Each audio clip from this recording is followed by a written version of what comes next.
Muy buenas tardes a todos y a todas, amigos y amigas. Bienvenidos al arranque de este sexto ciclo Valores y Sociedad que organiza la Fundación Balsaín. Es un ciclo que prepara con mucho interés y con mucho esmero Álvaro Gil Robles.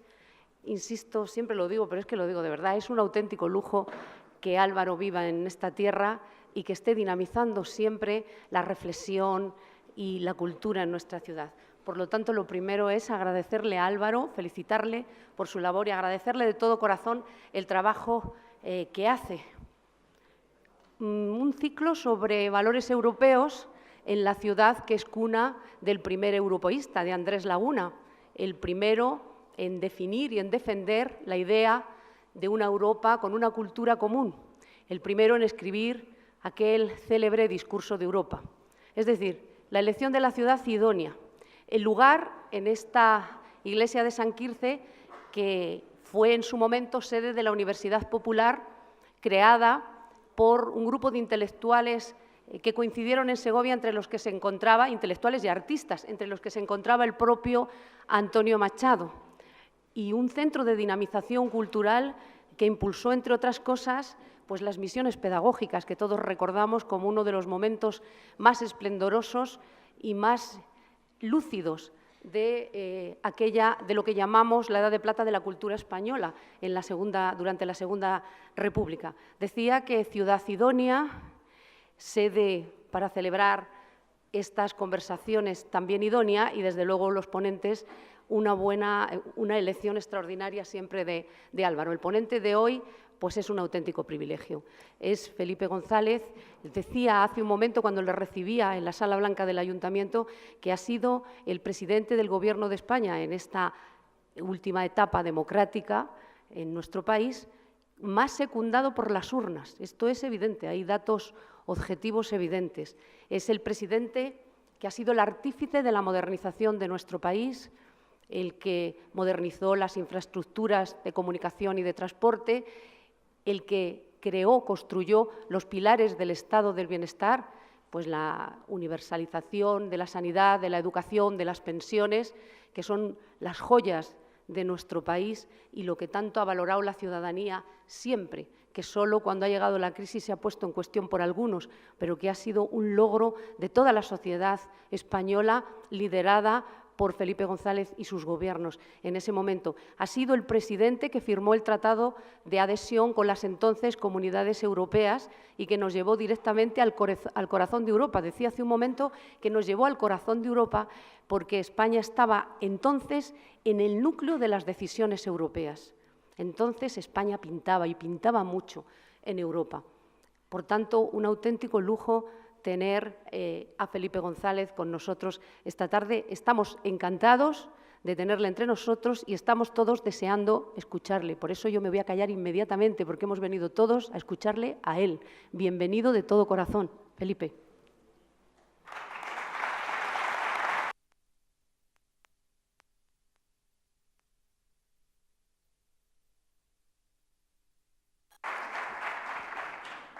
Bien, buenas tardes. Como siempre, inauguramos nuestro sexto ciclo de Valores y Sociedad, que esta vez dedicamos a Europa, con un título muy significativo: La Europa que queremos. Quiere decir, presidente, que la que tenemos no nos gusta tanto, más bien nos gusta poco, con los problemas que tiene. Y se pueden ustedes figurar que para iniciar este ciclo, ¿quién mejor que don Felipe González, que fue presidente del Gobierno de España, pero además una persona vinculada esencial y fundamentalmente a Europa?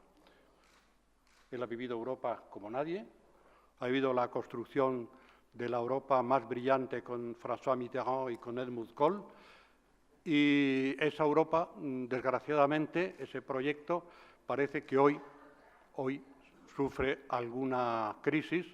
Algunos de sus principios fundamentales, algún miembro no los respeta. Parece que algunos de los valores se nos van, se nos olvidan, valores democráticos, fundamentales del proyecto europeo.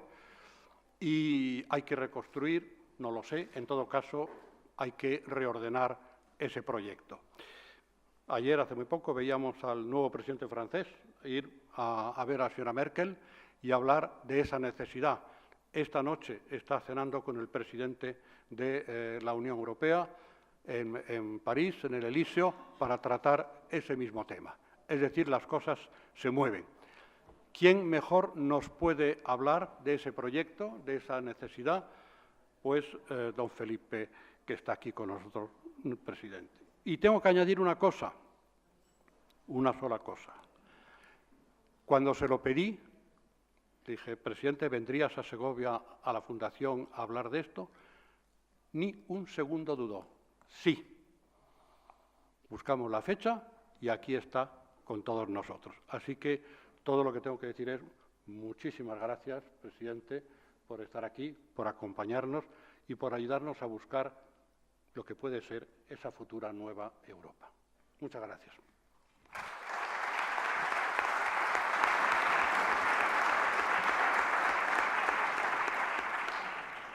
Muchas gracias, alcaldesa, por acogernos. Muchas gracias, Álvaro, por invitarme. ¿Por qué iba a dudar venir a un espacio como este, pues, absolutamente maravilloso por tantas razones, y un espacio de cultura? Es verdad que se atribuía a Monet la idea, cuando dio los primeros pasos para poner de acuerdo a los jefes de gobierno y jefes de Estado y ir construyendo eso que hoy conocemos como la Unión Europea, que decía, si tuviéramos que empezar otra vez, deberíamos empezar por la cultura. Tiene un sentido, digamos, que va más allá, más profundo del que parece. Yo diría que si tuviéramos que empezar otra vez, ahora sería imposible empezar. Los nacionalismos irredentos, la xenofobia, de nuevo están invadiendo una parte del espacio público compartido que es la Unión Europea, y probablemente harían tan imposible construir la Unión Europea, a pesar del desapego ciudadano, como sería imposible construir hoy Naciones Unidas. ¿Se imaginan a Trump apoyando que se crearan Naciones Unidas? No le interesa Naciones Unidas. Hay una regresión a nivel internacional importante, y en unas palabras de Obama, que probablemente nos acordaremos de él más tarde, durante su mandato, pues es verdad que conceptualizaba mejor que ejecutaba, como si hubiera sido italiano. Los conceptos eran brillantes, la ejecución a veces tenía problemas, pero nos acordaremos de él cuando decía, saliendo y apareciendo muy poco tiempo después con una cierta preocupación, el progreso nunca es lineal. Siempre hay baches, interrupciones, y a veces hay desajustes, y desajustes muy serios. Claro, me interesa hablar de Europa. Yo soy europeo, europeísta. Si tuviéramos que definir a Europa, y algo tuve que ver en ello, diría, bueno, Europa es un invento sensacional del siglo XX. Es un espacio público compartido en el que yo traté de introducir en el debate de Maastricht, del que nace la Unión Europea, el concepto de ciudadanía europea, que obviamente el nacionalismo le repugna considerar que haya un espacio compartido de 27 países, 27 y medio, 28, mientras no salga Gran Bretaña, que sea un espacio de ciudadanía, que es la esencia de la democracia y de las libertades, ese paquete de derechos y obligaciones. Pues bien, eso, aunque parezca mentira o se olvide con frecuencia, está ya como un comienzo, un arranque en el Tratado de la Unión Europea. Pero, en fin, un pequeño recuerdo histórico. Estamos 60 años después del Tratado de Roma. Les repito, yo confío en que vamos a superar la crisis. Por tanto, cuando haga el análisis crítico, no piensen que soy pesimista. Y no confío porque vea que haya una gran voluntad, salvo excepciones, para superar la crisis que vive Europa, sino porque Europa, para los europeos de cada rincón de Europa, hoy es más necesaria que nunca. Lo fue en la Fundación, naturalmente.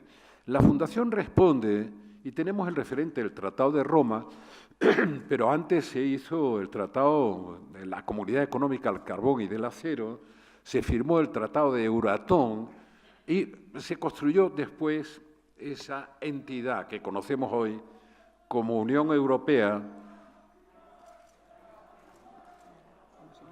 esos son nuestros amigos, se construyó para superar la patología de la guerra.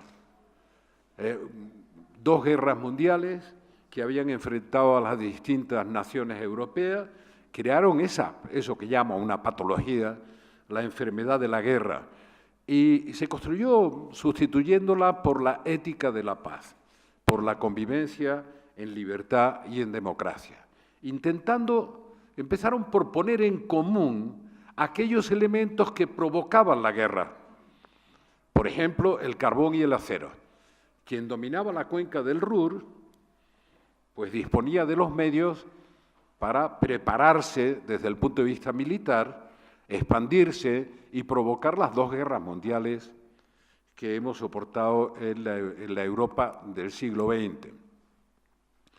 Pero fíjense, algunas veces, y tuve ese debate con algunos premios Nobel en la universidad, en la Feria del Libro de Guadalajara y en la Universidad de Guadalajara, el debate era cultura y paz, porque tenemos la creencia, no comprobada por la historia, de que mientras mayor es el nivel cultural, más pacíficos son los pueblos. Y no hay demostración histórica de eso. Se supone que en el concepto amplio de cultura, desde el romanticismo a la ingeniería, pasando por la arquitectura, la pintura y artes plásticas y tal, Alemania era, si no el país más culto del mundo, uno de los países más cultos del mundo. Y fue el responsable de dos conflictos mundiales. El problema es la cultura para la paz. Lo que había en la idea de los fundadores era crear una convivencia y una cultura para mantener la paz y evitar el enfrentamiento a Europa. Y es cierto que desde el siglo XIX nunca han pasado 70 años, 80 años sin un enfrentamiento europeo. Y desde luego celebramos el 60 aniversario del Tratado de Roma, que fue el arranque institucionalizado después del tratado que compuso la CECA y del Euratom. El Euratom se nos olvida. El Euratom era el acuerdo entre los países europeos para que nadie dispusiera unilateralmente de la energía nuclear que podía provocar el arma atómica. Por tanto, era poner en común, como se puso en común el carbón y el acero, poner en común ese nuevo parámetro de dominación, de hegemonía que podía ser el arma atómica. Pues bien, han pasado todos estos años, aquí ya han dicho, yo estuve en el Consejo Europeo los 10 años de la galopada europea, desde el 85 que firmamos los tratados en junio, hasta el 95, cuyo final fue una cumbre de la Unión Europea en Madrid, en la que se le puso nombre a la moneda, eso que conocemos hoy como el euro, pues se aprobó en Madrid en noviembre del 95. Lo viví muy intensamente, me interesaba mucho, me interesa mucho Europa, y después seguí sin aceptar responsabilidades institucionales, y algunas me pidieron, muy vinculado al proyecto europeo, que no solo consideraba necesario para España, para superar todos nuestros desencuentros históricos, eso que de vez en cuando reaparecen. Si alguien me dice, ¿qué le gustaría evitar de la política española? Y le digo, lo que más me importaría evitar sería el renacimiento del rencor en las relaciones políticas. Todo lo demás, que a veces, bueno, y con razón, nos escandaliza, nos preocupa, pero el rencor hay que eliminarlo de las relaciones de convivencia. Y la gente que fundamente su discurso o su política en el rencor debería llegar a ser marginal. Las discrepancias pueden ser lo sustanciales que sean, es absolutamente legítimo, pero lo que ha sido una tragedia para nuestra historia, y en cierta medida lo fue para Europa, pero nuestra, la interna, fue esa política del rencor que nos acompañó durante una buena parte del siglo XIX y durante una buena parte del siglo XX. Incluso la pervivencia que queda del franquismo es el rencor. Y conviene no alimentarlos, sino lo contrario, por mucho que discrepemos unos de otros. Pues bien, seguí vinculado a Europa sin aceptar responsabilidades institucionales. Helmut Kohl, que era en todos los sentidos pesado, de peso y de peso europeo, de peso físico y de peso europeo, cuando salí del gobierno hace ya 21 años, se empeñó en que tenía que hacerme cargo de la presidencia de la Comisión Europea. Había habido el periodo de Delors, se te olvidó nombrarlo, en esa década de la galopada europea. Después una cierta parada con Santer, que era un presidente de comisión luxemburgués, muy buena persona, pero era un luxemburgués que había nacido feliz y quería morirse feliz, por tanto no quería problemas. No era como Delors, que tenía esa cosa compulsiva de querer enfrentar desafíos y resolverlos. Y Helmut Kohl se empeñó en que fuera presidente de la Comisión. Le dije que no, que me había comprometido conmigo mismo y con nadie más a no aceptar ninguna responsabilidad institucional más. ¿Por qué lo digo en este momento? Que tiene su gracia algunos de esos recuerdos y no me voy a quedar en la historia. Porque pasé también por Naciones Unidas en el momento en que se iba el secretario general de Naciones Unidas, que era un egipcio copto, Boutros Ghali, que terminó como Kofi Annan chocando con la realidad de Naciones Unidas, y cuando tenían, digamos, tomando algunas decisiones que no gustaban en Naciones Unidas, aunque yo las compartía, pues estaba terminando la época de Boutros Ghali, yo estaba en un viaje por otras razones en Naciones Unidas y me plantearon en el Consejo de Relaciones Internacionales de Estados Unidos que si era cierto que yo estaba en la candidatura de la Secretaría General de Naciones Unidas. Les diré que les di una explicación de 3 puntos, pero el más importante que les digo es este. Le dije, no, soy incompatible con ese puesto. Y ¿nos puede usted decir por qué? Digo, mire, la razón fundamental es porque tengo la mala costumbre de pensar por mi cuenta, y eso no es compatible con ser secretario general de Naciones Unidas. Tiene que uno pensar por cuenta ajena. Bueno, y hasta ahora he resistido, pero sin embargo nunca me he negado a aceptar responsabilidades como una misión de paz a la antigua Yugoslavia, que hoy me han recordado abruptamente, porque una de las chicas que estaban allí en ONG, al día siguiente de mi visita, había muerto, me habían dado un tiro y había muerto, una española una chica muy comprometida, y es verdad que comenté en algún momento, yo soy un poco iconoclasta, tenía 4 fotografías en mi despacho, de los 4 millones que deben haberme hecho de esa larga etapa de estar en cargos públicos y esto. Y una era el saludo a esta muchacha que al día siguiente de esa visita murió. Por tanto, hice eso y lo que me han encargado. El último encargo que lateralmente comparto con el señor que me ha comprometido a venir aquí es intentar verificar la marcha de los acuerdos de paz en Colombia después de 50 años de guerra. Esa la comparto. El otro verificador es don Pepe Mojica, hoy súper conocido pues, por su figura como presidente uruguayo, que se ha hecho bastante universal. Es como una especie de Papa Francisco, pero laico, al que todo el mundo le presta una especial atención. Y también acepté el encargo de la Unión Europea en 2007, empezó a operar en 2008, para hacer un informe sobre el futuro de Europa.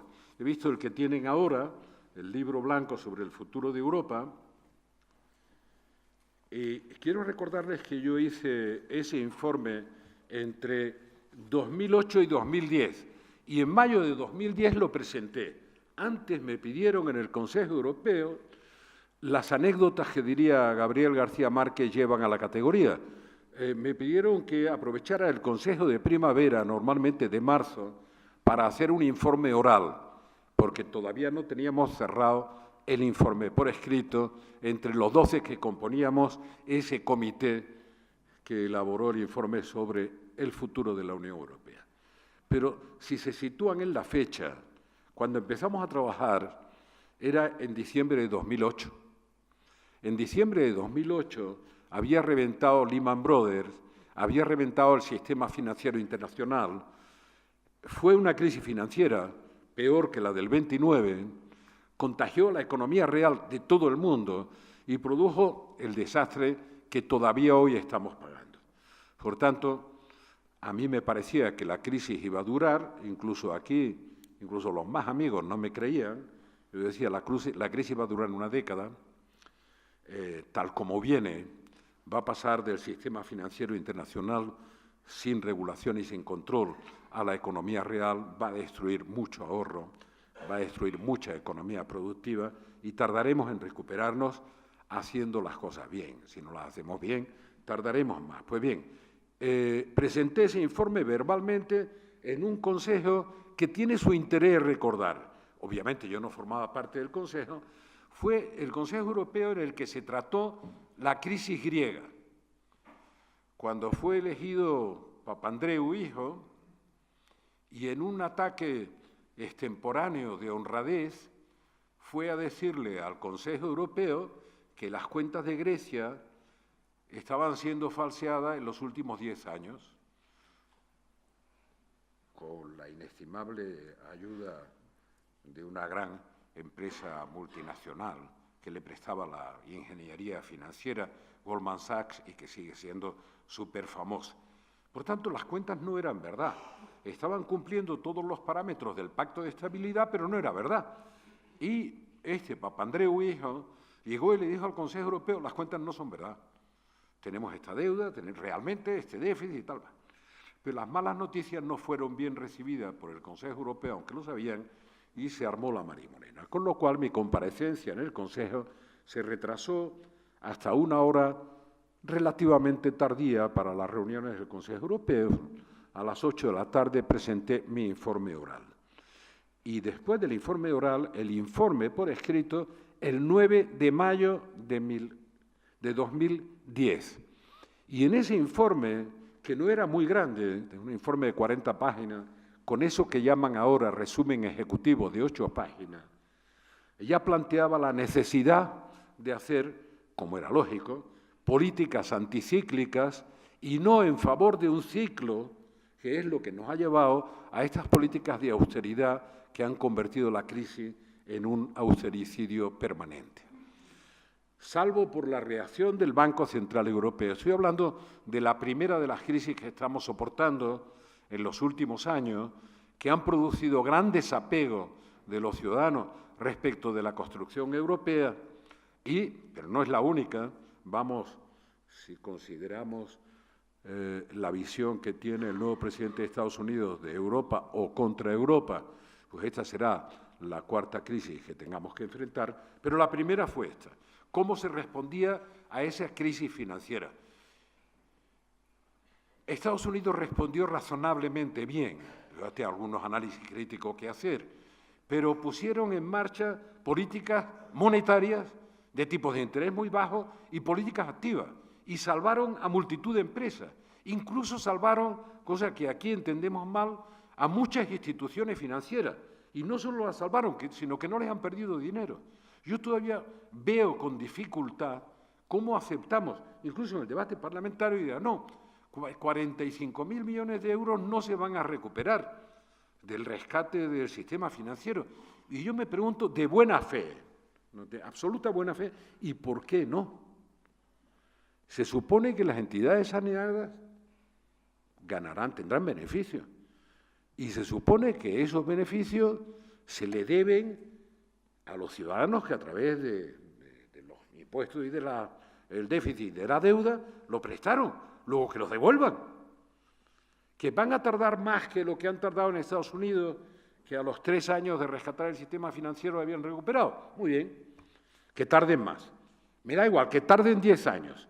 Pero ¿por qué vamos a renunciar a eso? Bueno, en Europa se cometió un error de enfoque frente a la crisis y había un error que se venía arrastrando, perdonen que lo haga de manera probablemente no tan divertida, que eran errores estructurales en la construcción de la unión monetaria.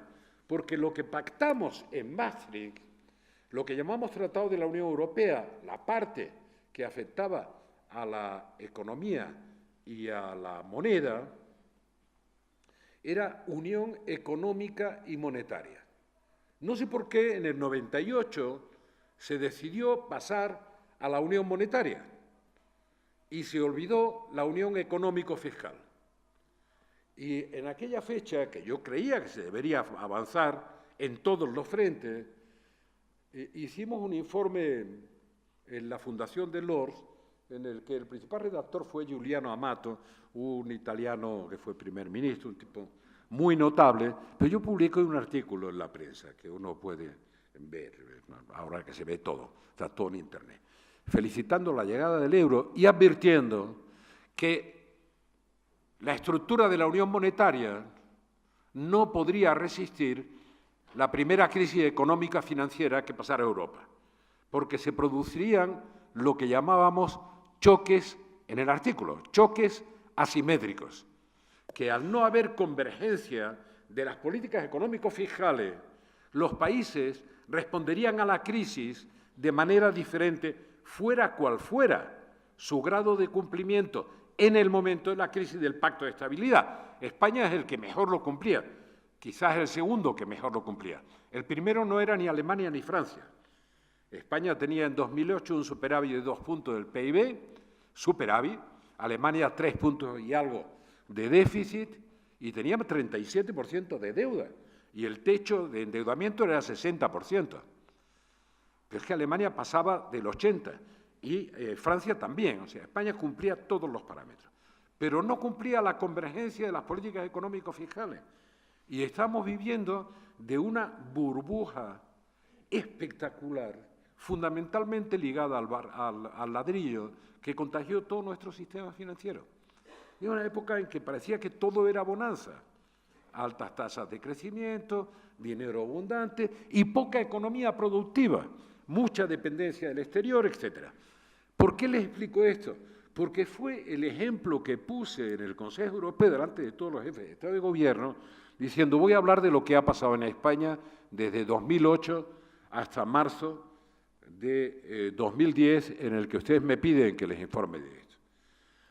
Pues, y les hablaré de España, bueno, porque nadie se va a sentir aludido si hablo de mi propio país, y el presidente del gobierno de mi país me lo va a consentir. Pero los que me escuchen saben que no solo estoy hablando de España, que somos muchos los que estamos en esta situación. Por tanto, hemos tenido y tenemos pendientes problemas estructurales para el funcionamiento de una unión económica y monetaria en Europa. Tenemos problemas coyunturales. Todavía necesitamos políticas de inversión generadoras de empleo. Juncker ha tenido la buena voluntad. Hablé con él hace 3 años, antes de que fuera presidente de la Comisión, cuando ya se apuntaba que lo sería, pidiéndole que, por favor, el Banco Europeo de Inversión en Medellín, Colombia, ese día que se reunió el Consejo Europeo en Bruselas. Y es verdad que no me atreví a decir que no, a pesar de que no me apetecía, visto el ambiente que se estaba respirando, y pensando que el esfuerzo, como creo que ahora puedo confirmar, más bien conduciría a la melancolía, porque no lo iban a tener en cuenta. Y comprobé con algunos jefes de Estado y de Gobierno, pues fui visitando durante la elaboración del informe y después de la elaboración del informe, que no solo no lo habían tenido en cuenta, no lo habían leído. Es notable, después han cambiado mucho, no lo habían leído. Por eso además me empeñé en que hubiera 7 folios que eran el resumen de 37. Por si acaso no tenían tiempo para leer 37, que al menos 7 los pudieran leer. Y tuve una gran pelea dentro del grupo de trabajo, porque había de todo. Había gente del norte de Europa que estaba convencido de que hablar de la lucha contra la crisis, repito, 2009, presentamos el informe en 2010, podía ser atemporal, porque la crisis iba a pasar. También lo creíamos aquí mucho, No, la crisis va a durar 1 año o 2 años. Claro, cuando presentemos el informe y dentro de 3 o 4 años haya pasado el episodio de la crisis, el informe se caerá de las manos. Por eso les digo, me llama la atención, Álvaro, sería un buen ejercicio, pero no, sé que no se va a hacer, porque Europa nos importa para nuestro destino, pero no nos interesa para nuestros debates. Ustedes verán que no se debate Europa. Podemos meternos el dedo en el ojo por cualquier cosa, pero debatir de Europa, de lo que depende de nuestro destino, es muy difícil. Ni en las campañas electorales, ni en nada. Por fortuna, en el balotage, en la segunda vuelta francesa, apareció ese tema como una línea divisoria entre el nacionalismo de Marine Le Pen, pero no solo de Marine Le Pen, y la posición pro-europea o en favor de no solo mantener Europa, sino refundarla, de Macron.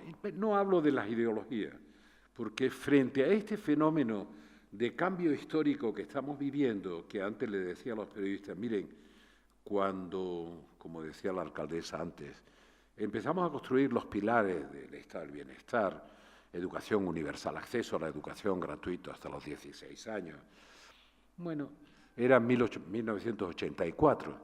Los franceses lo habían hecho en 1812.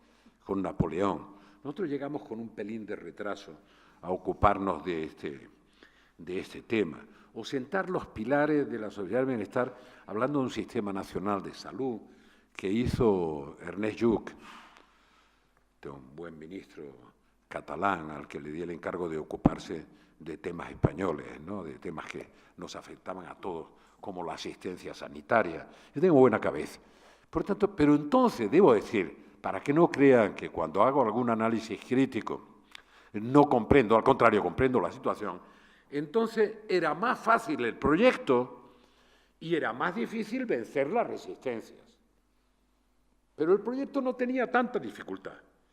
La dificultad de hoy es que el mundo ha cambiado tan rápidamente, la interdependencia es tan grande, que lo difícil es definir un proyecto para el siglo XXI, con nuevas formas de cohesión social, etcétera, ¿no?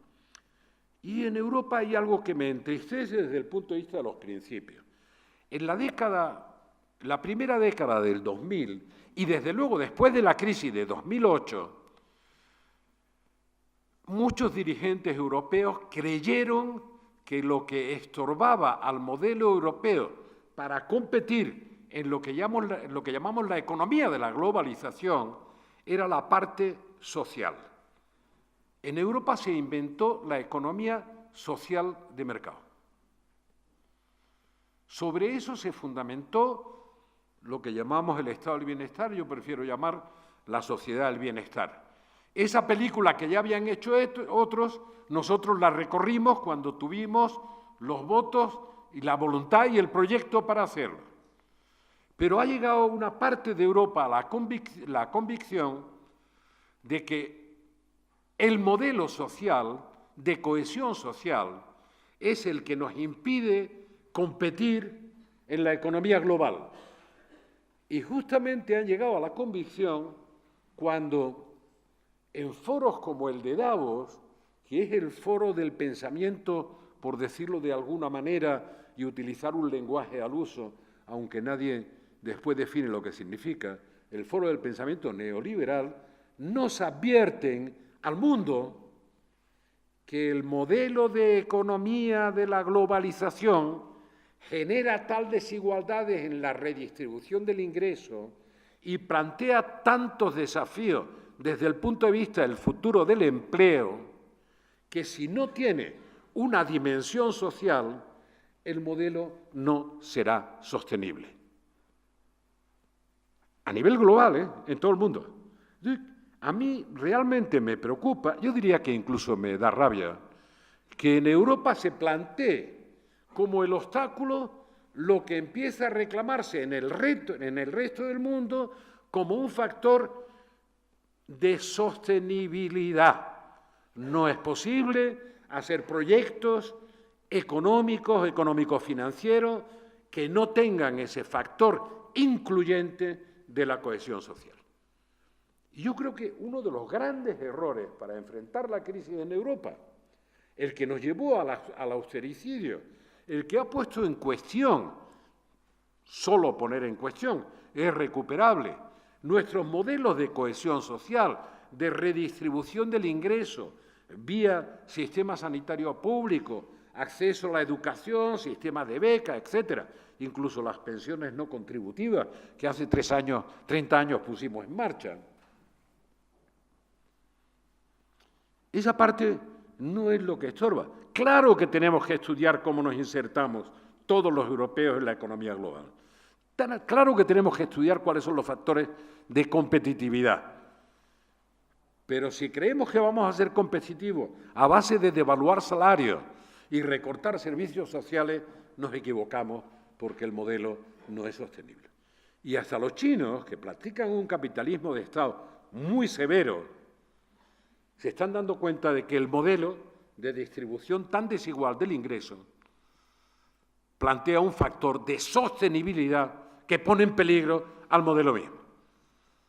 Por tanto, hay que empezar a pensar con la cabeza puesta en ese futuro de la robotización, de la sustitución del trabajo no cualificado, de tantas cosas.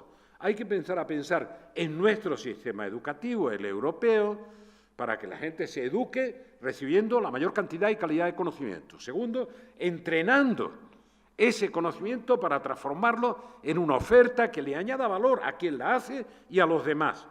Y, en tercer lugar, preparándonos para algo que parece lo contrario del sistema educativo desde el Renacimiento. Siempre hemos educado a los jóvenes, a los niños, los hemos educado para darles más certidumbre en la vida, más instrumentos, para que vivan con códigos de conocimiento acumulado que les den más certidumbre. Hemos llamado siempre a la educación el gran ascensor social, ¿verdad? Bueno, ahora tenemos que ser capaces, y en la Segovia esta de la cultura y en el recuerdo de Machado, tenemos que ser capaces de hacer educación, entrenamiento y preparación para la incertidumbre de los cambios. La manera de dar certidumbre es preparar para la incertidumbre, hacer comprender que un buen título, incluso tecnológico, un buen máster, en 3 años puede estar obsoleto.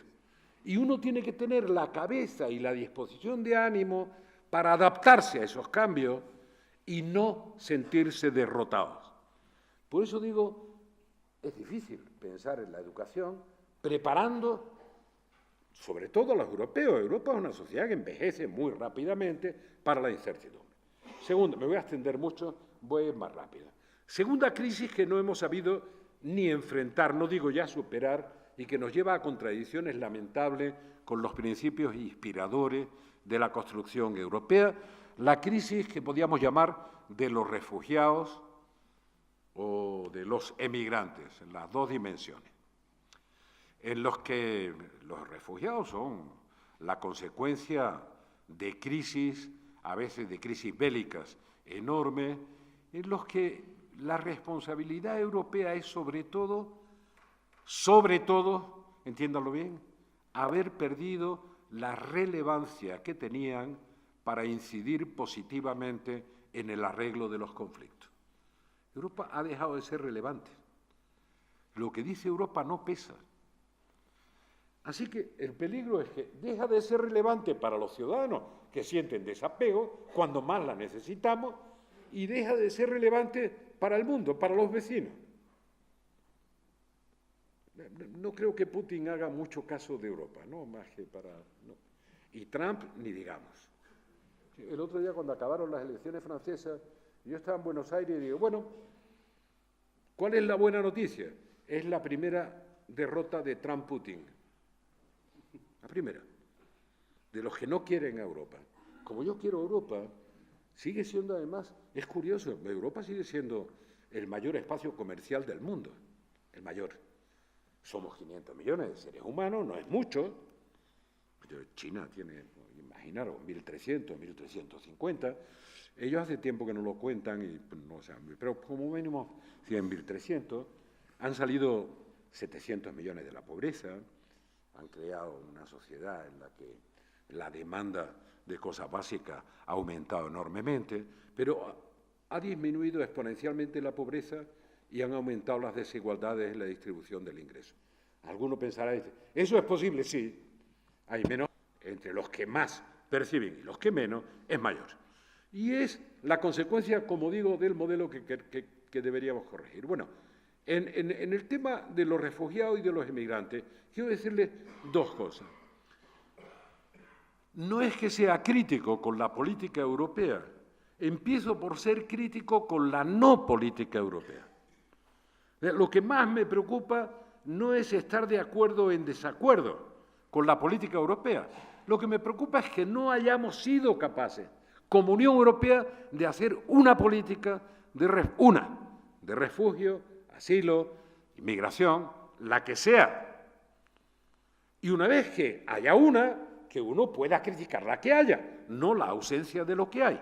Verán, lo voy a decir por primera vez, no lo tomen a mal, porque siempre, verá, lo que más me ha llamado la atención es que como no tenemos una política europea de fronteras, incluso para tener un marco regulatorio de migración, de asilo, de refugiados, etcétera, como no tenemos esa política de frontera y creemos que Grecia, la situación que está, puede aguantar esa presión en frontera, que ni siquiera Italia, no hablo ya de los escándalos con los campos de fuera, puede aguantarla, Grecia desde luego no, es imposible con la situación en la que está, pues una de las cosas que nos falta es una policía de frontera, que no es la policía griega la responsable, la frontera es común, es de toda Europa. Prefieren acabar con la libertad de circulación en Europa por no tener una política de frontera que tener una policía de frontera. Pero como no lo tenemos, hemos entrado en una contradicción fantástica que a mí me duele.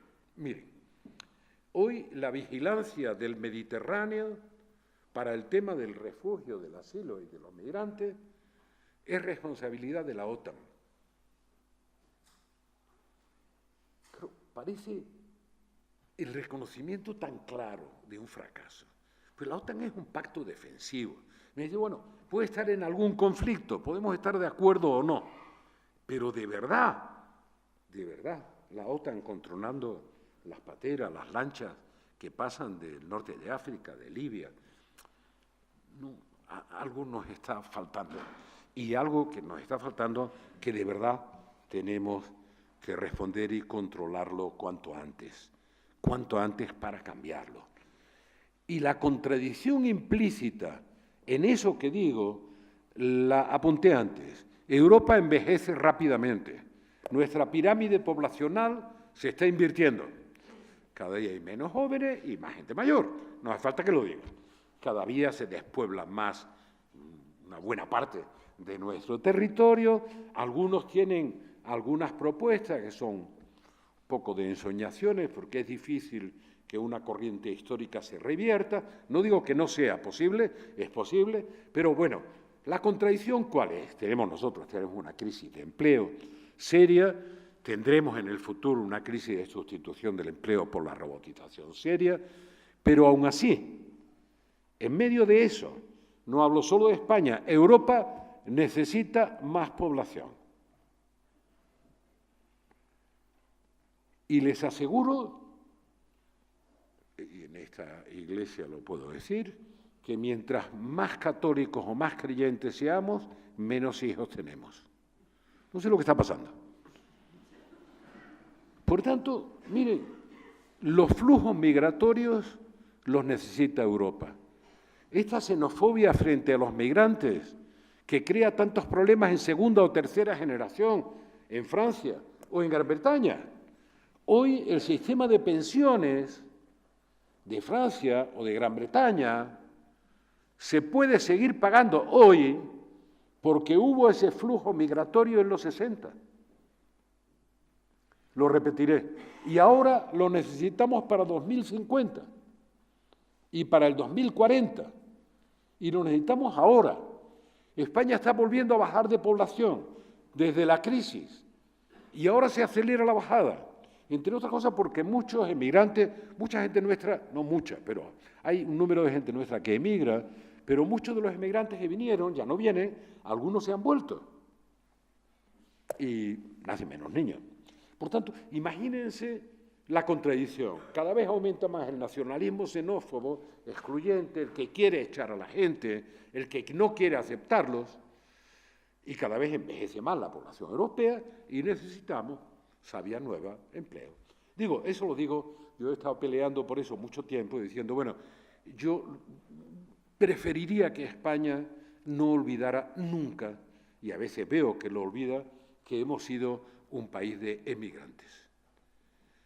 Que ahora exportamos cosas, y tenemos cierto éxito en la exportación, pero que durante siglos lo que hemos exportado son gente, por razones económicas o por razones políticas. Esa era nuestra materia prima de exportación, a América y a Europa, eran los seres humanos. Y por tanto, no lo olvidemos, y por lo menos tengamos una visión como la que queríamos, yo quería, cuando estaba en Bélgica, allá por el año 63 o 64,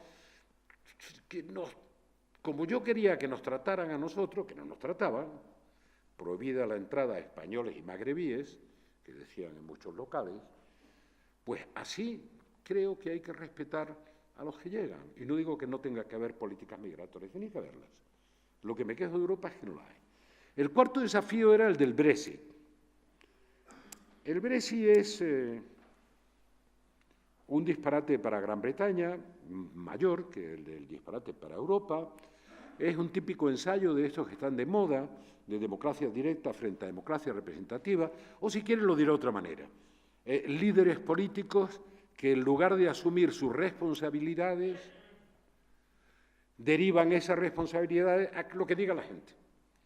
Así que el bueno de Cameron, a diferencia de lo que hubiera hecho la más dura de la película, que era Margaret Thatcher en mi época, decidió que estaba dispuesto a quemar la casa para salvar los muebles. Y se quedó sin casa y sin muebles. Ese es el ejemplo de algo en lo que no creía, que sabía que no era bueno para Gran Bretaña, ni era bueno para Europa. Y somete a un estrés y a una tensión tan grande a Gran Bretaña que por poca diferencia Gran Bretaña decide romper los lazos con la Unión Europea. Y ahora tienen dificultad para saber qué hacer, pero más dificultad tiene la Unión Europea para saber qué hacer. ¿Qué es lo que me gustaría que en esa negociación preserváramos? Los derechos de los ciudadanos y las obligaciones. Que empezáramos por ahí. No a discutir si la City va a coaligarse o no con Frankfurt para hacer un solo circuito de bolsa y tal. No menosprecio ningún problema, no voy a hacer demagogia a esta altura de mi vida. Lo que creo es que no nos entenderán los ciudadanos europeos si lo primero que se pone sobre la mesa no son los derechos y las obligaciones de los ciudadanos europeos en territorio europeo. Nosotros tenemos mucho menos españoles en Gran Bretaña que británicos hay en España. Y nosotros tenemos que estar dispuestos a respetar los derechos de los británicos siempre que se dé con toda claridad la reciprocidad. Reglas de juego claras nos tienen que respetar a todos los ciudadanos europeos en Gran Bretaña. Si no, será el ancho del embudo. ¿Cómo lo explico? Dicen que la construcción monetiana de la Unión Europea se basa en el avance en 4 libertades. O sea, la libertad de circulación de capitales, muy bien. La libertad de circulación de mercancías, muy bien. La libertad de establecimiento, uno puede poner la empresa donde quiera, en cualquier lugar y la libertad de circulación de las personas. En mi concepción de esa economía social de mercado fundacional para Europa, las 3 primeras libertades tienen que estar al servicio de la cuarta, que son los ciudadanos. Por tanto, la podemos poner la primera. Y para discutir con Gran Bretaña, lo primero que hay que discutir es el destino de los ciudadanos. Después se discutirá lo demás. Bueno, temo esa negociación. Entre otras cosas la temo porque la Unión, dentro de la Unión Europea, está trufada de neonacionalismo, de pulsiones, por lo menos antieuropea o de escepticismo europeo. Antes, cuando oí a Álvaro, sabía que se está refiriendo a cosas que están pasando estos autoritarios, de falta de respeto a la democracia en Polonia y en algún otro país del centro y este de Europa. Y ya hablé con él antes de que fuera los viajes que ha hecho ahora a Colombia. Y es, mira, mi sensación con los países del centro y del este de Europa es que después de la caída del comunismo, algunos países ni siquiera lo voy a señalar, pero no se moleste nadie, por primera vez en su historia se han sentido soberanos e independientes. Incluso mis amigos polacos desarrollaron eso que yo le llamaba a ellos, estrabismo funcional. Miraban con un ojo para Alemania y con otro ojo para Rusia, porque no les daba tiempo a mover la cabeza. Si la movían mirando para Alemania, les daban en la cabeza a los rusos y sea al contrario. Por tanto, desarrollaron un estrabismo funcional. Pero se han llevado siglos intentando ser independientes. Y ahora lo que querían era primero estar en la OTAN para estar protegidos de algún exceso putiniano.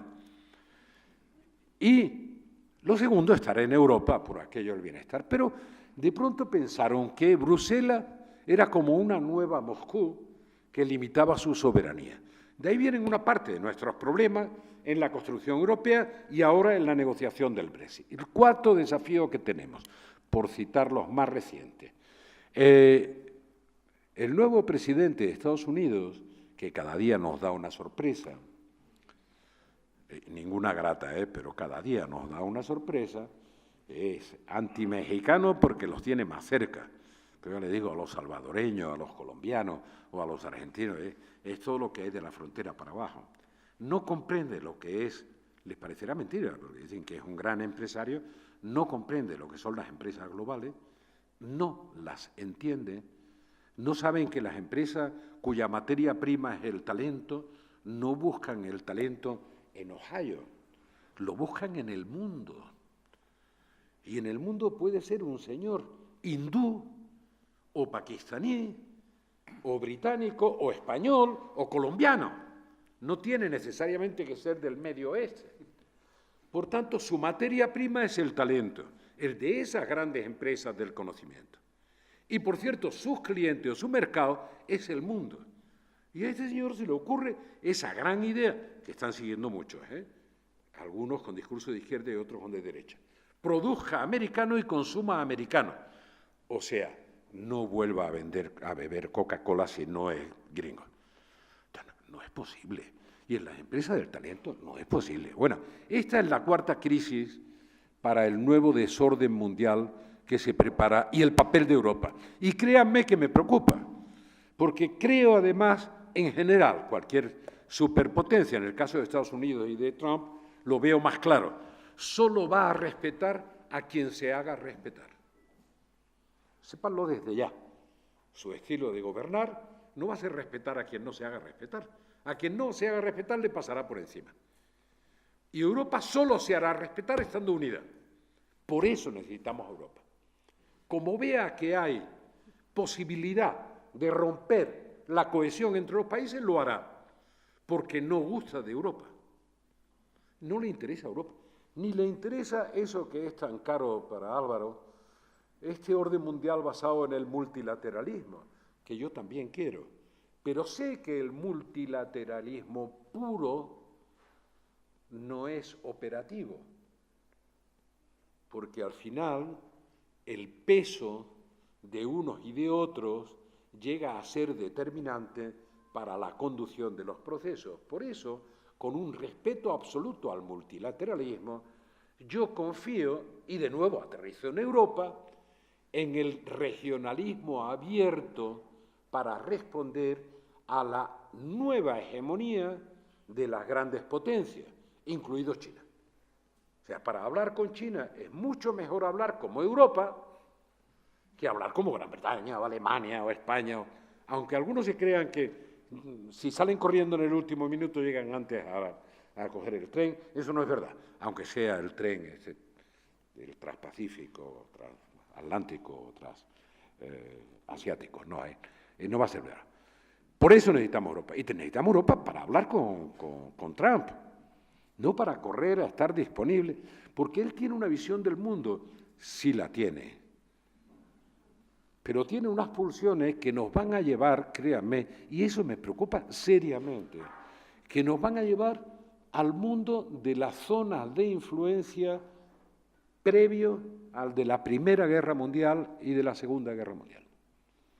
Él cree en el entendimiento con Putin Por eso parece que le cuentan los secretos que le cuentan los servicios de inteligencia israelíes, y se armó una enorme, tremenda, como es natural. Él cree ahora, pero es de ida y vuelta, dice, el enemigo es China. Es verdad que el choque tectónico más importante del mundo para los próximos 20 o 30 años es cómo se ajusta esa potencia que es China, potencia tecnológica, y Estados Unidos, que está perdiendo ese nivel de potencia absolutamente hegemónica y que les aseguro que no se arregla con armas. No digo que no haya que tener una defensa seria en Europa, digo que es mucho más serio no tener una defensa, un sistema de ciberseguridad, que no tener carros de combate. Carros de combate tenemos muchos y, por cierto, soldados más que nadie, porque cada país tiene lo suyo. Lo que no tenemos es ningún país con capacidad para saber qué pasa en ciberseguridad. Estados Unidos lo tiene las contradicciones de la transparencia, China lo tiene, y muy potente, lo tiene Rusia, sobre todo desde que llegó Putin, porque se dio cuenta de que las relaciones de poder pasan por ahí, y no le sorprenderá que le diga que los tiene Israel, pues los tiene, y los tiene Irán desde que empezaron sus programas nucleares y hubo algunos asesinatos de técnicos nucleares hace años. Y Europa no lo tiene. Angela Merkel ha decidido poner 600 millones de euros para crear su propio sistema de ciberseguridad, y el año pasado Estados Unidos puso 18.000, solo el año pasado, en una progresión. O sea que tenemos problemas de concepción del mundo, y solo, créanme, solo lo podemos hacer como europeos. Cuando concluyo un análisis de este tipo, todo el mundo dice que soy pesimista, y lo cierto es que no es verdad, porque he llegado a una conclusión. Podemos dar 1 o 2 o 3 tropezones, pero como todos necesitamos Europa, al final superaremos los tropezones y avanzaremos con la Unión Europea. Cada uno de nosotros, no digo España, Alemania, el país más poblado y más potente de Europa, solo en el mapa no es más que una pequeña islita de tierra en el sudoccidente de un continente que es Eurasia, que no es Europa, es Eurasia. Y ahí vamos quedando como el 6 o el 7% de la humanidad. Si además de quedar como el 6 o el 7% dentro de 10 o 15 años, o 20, no somos capaces de estar juntos, quedaremos como pequeños insectos dispersos en un mundo que está cambiando las relaciones de poder, pues están cambiando las relaciones económicas, porque el mundo ya no es Occidente, mucho menos el Occidente desarrollado. El mundo es también, y qué bien, Oriente. Y el mundo es también el sur, no solo el norte. Y tenemos que responder a esos nuevos desafíos. Y hace un año vinieron unos especialistas con un grupo norteamericano de empresarios, y había un tipo que conocen, Moisés Naí, al frente, un tipo muy notable. Y el hombre, como venía con ellos, decía, ¿podemos reunirnos un par de horas contigo? Sí, ¿por qué no? Y querríamos que nos respondiera a una pregunta, que es la que trato de estar respondiendo ahora. ¿Verdad? Decía, queremos que nos digas en 10 minutos responder a la siguiente pregunta. Abran interrogantes, y dice, Europa, 2 puntos, museo o laboratorio. Museo ya somos, y bienvenidos. No hay más que ver lo que es Segovia. ¿Por qué? Porque el trasfondo cultural, la historia que acumulamos, nos dan la categoría de ser el gran museo del mundo, con algunos enclaves de Asia enormemente importantes. Y yo quiero que seamos un museo. Lo creo y lo quiero, pero no solo un museo. Hemos sido durante 2 siglos y más, 3 siglos, el gran laboratorio de ideas, de proyectos en el mundo. Si matamos la capacidad de producir ideas, desapareceremos, decaeremos.